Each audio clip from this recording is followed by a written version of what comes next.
What is up guys? Welcome back to the channel. We are actually here in River Ranch. So this is a camping ground na you guys have to reserve if you wanna camp here.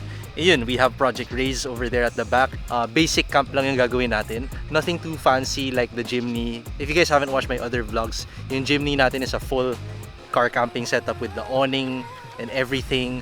Yung Project Raise natin ngayon, wala talaga siyang accessories for camping. So consider this vlog as a basic car camping guide na rin for you guys who want to try car camping. Dahan-dahan ka lang ha. Ha? Dahan-dahan ka lang. Bakit? Ay. Ano? Alam mo kung ano yan. Ah! Ano yan? Off. Anong animal? Malay ko. Kalabaw? Horse. Horse? Hindi try natin tapakan. Malambot. Ano yan? Kasi Enough of this horse. Let's get started with the vlog. Let's go. Basic camp lang tayo today with Project Raise. Ano ba yung laman ng trunk? Ayan. meron tayong ref. Meron tayong tent, chairs, ice maker, electric fan, awning tarp. Tapos dito sa loob, meron pa tayong konting gamit and our power supply.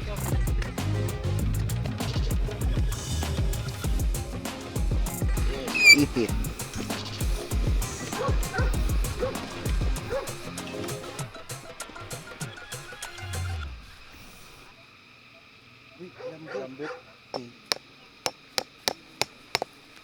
Ito guys, yung awning namin.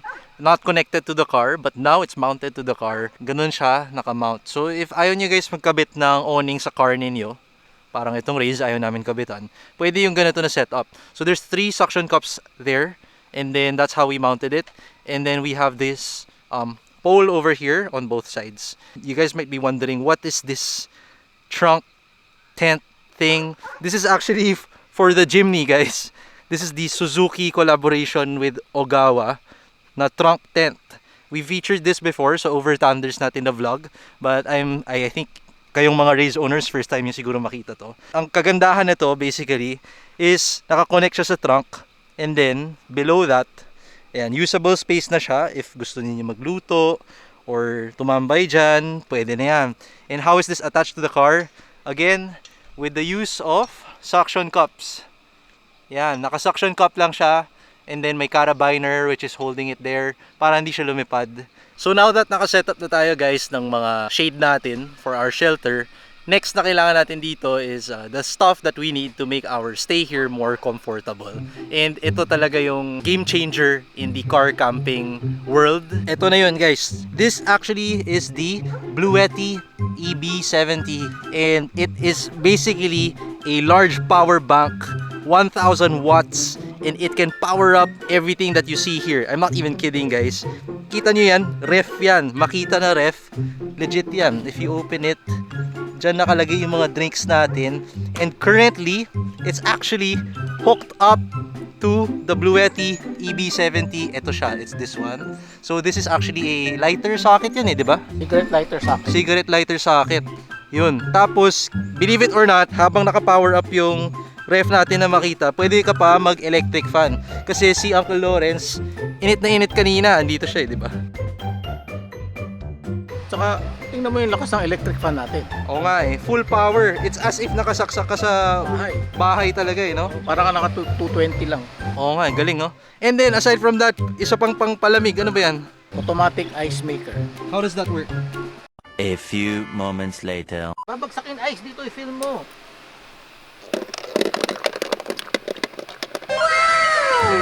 Ito muna. Hindi, okay lang yan. Konti pa lang nagagawa. Tayo dito, yun. Yun, sakto. So, believe it or not guys, we have an ice maker connected there. We also have a phone that's charging there. We have an electric fan that's connected there. A ref. Actually guys, kanina nagpalit ako ng battery kasi namatay na yung camera ko. So right now, we are also charging. Ayan, may ilaw. So this is the Bluetti EB70. And if you guys are interested, check out the link in the description box below. Ang maganda pang feature dito, meron siyang parang ilaw dito eh. Yan o.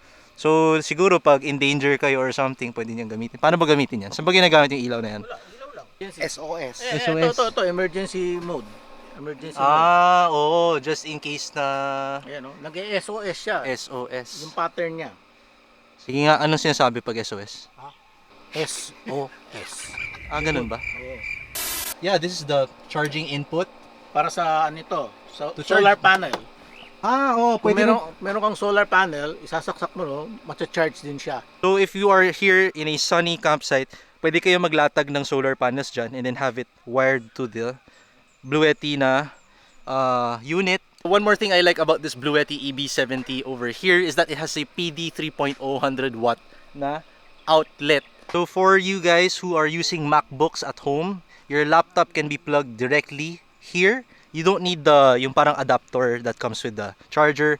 You can directly plug it here and it's gonna charge your MacBook. That is amazing.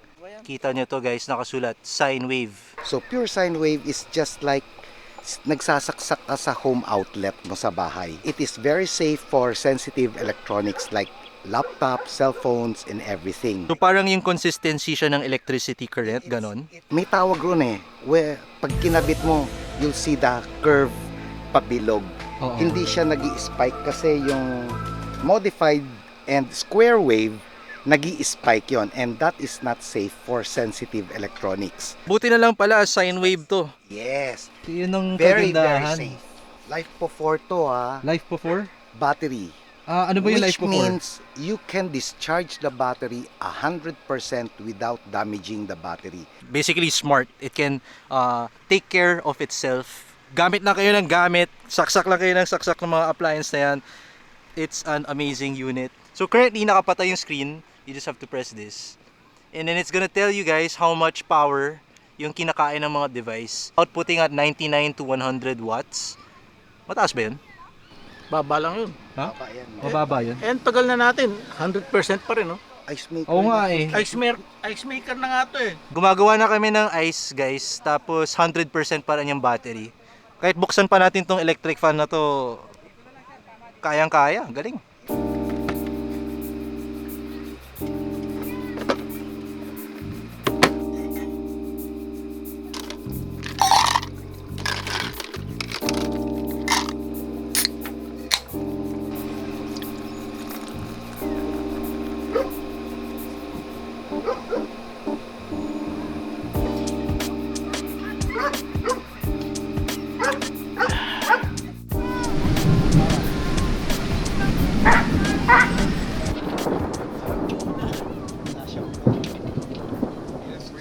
Oh, yung mga bumibili ng roof rack tsaka ano, awning, hindi na kailangan. Suction cup lang, pwede na. So guys, you might be wondering, ano ba meron dito sa River Ranch and why did we come here? Well, first, it's very accessible kasi you don't need a four-wheel drive car to get here. You don't even need a lifted car to get here. Like there are some cars here, sedan, nakakapasok sila. As in, ayan guys, Hyundai Accent, nakapasok dito. Although meron siyang medyo rocky road, kayang-kaya ng mga sedan. And then merong mga bahay kubo dito. You can rent this, ay sa alam ko. Meron siyang campfire area over here. Doon kami nakapwesto by the way. Malayo. Oh wow, ganda ng scenery dyan. And then by the way guys, there's also free wifi. Wood fire. Free wood fire daw. O yun, so Firewood? firewood. Ah, ano ba yan? Sila magsisindi or Hindi, they give you the logs. they give you the logs tapos ikaw na bahala magsindi. So, it's called River Ranch because it's beside the river. And ito yung river, papakita ko sa inyo. Kita mo yung circle na yan? Ano?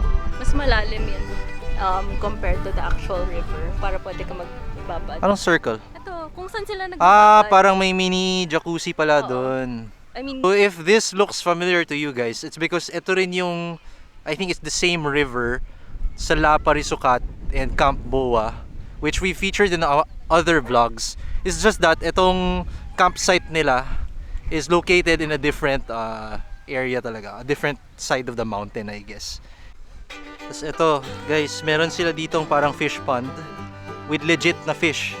What I mean is that meron talagang fish sa loob dyan, like tilapia, hito, bangus. May bangus ba?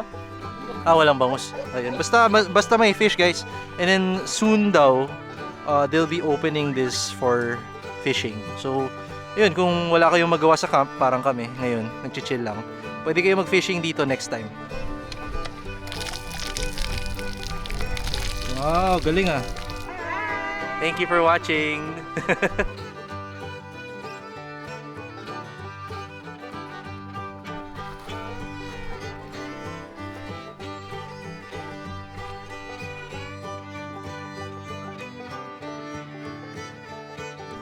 So ito guys yung campsite.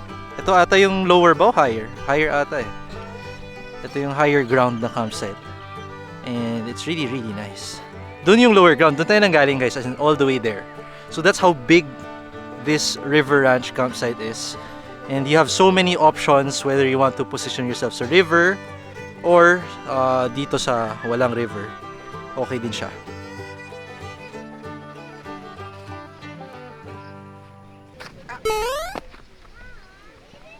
Oh my god. Ayan guys, we are back. And wala nang laman yung camp natin. Tinago na nila Uncle Lawrence and my dad. So I'm pretty sure maraming magko-comment bakit walang luto. Bakit walang luto? Ano lang tayo, day trip lang eh. Kahit na walang pagkain. Wala. Next vlog. Next vlog na lang. Oh, next vlog. Oo. That is how you camp in a basic fashion, I guess. So I hope this video was able to help you guys. If you guys want to see more of River Ranch, punta lang kayo sa description box, click nyo lang, andun yung information, pati yung Blue Yeti, andyan din sa baba. Talagang makes the camping experience more comfortable. Yeah. So anyway guys, I hope you guys enjoyed. If you did, don't forget to like and subscribe. I'll see you guys next time. You guys take care. Goodbye.